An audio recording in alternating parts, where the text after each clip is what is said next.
My sister Jolene dropped off her 4-month-old son on my doorstep with a diaper bag and a note that read, "I can't do this. Please take care of him." She was 22.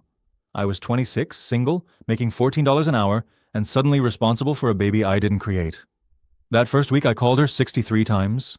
Every call went straight to voicemail until the line was disconnected. Our parents completely washed their hands of the situation, telling me Jolene had fled to California with a guy, and they wanted no part of it. No help, no money, no address. Just me and a screaming infant in a tiny one-bedroom apartment, staring at formula I could barely afford.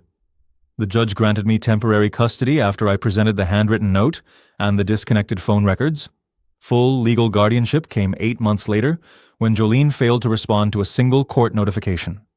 I kept his name Wyatt because it was on his hospital bracelet, and I figured she had chosen it for a reason.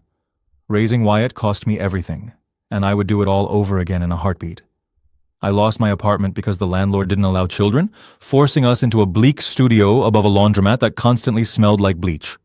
I worked a front desk by day and cleaned offices at night, while an elderly neighbor watched him for free.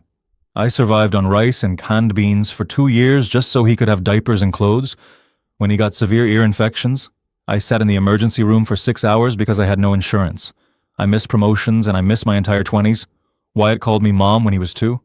When he was 5, he asked why he didn't have a dad, and I told him families come in all shapes. He looked at me with those big brown eyes and said, "You're enough, Mom." By the time he turned 12, he was an incredible kid, straight-A student, star soccer player, and the kind of boy who could make anyone laugh within 30 seconds. He knew he was adopted, and that my sister couldn't care for him, but he never asked for details. We were a team. The knock at the door. 3 months ago, a knock came on our door on a Saturday morning while Wyatt was at soccer practice. I opened it, and there stood Jolene. 12 years had passed. She wore expensive sunglasses, had perfectly bleached hair, and smiled as if she were just arriving late for brunch. "Hey, sis," she said, pushing past me into the apartment.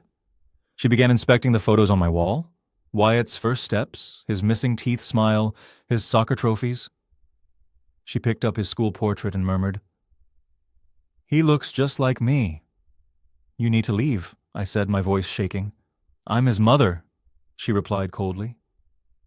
I was young and scared, but I got sober.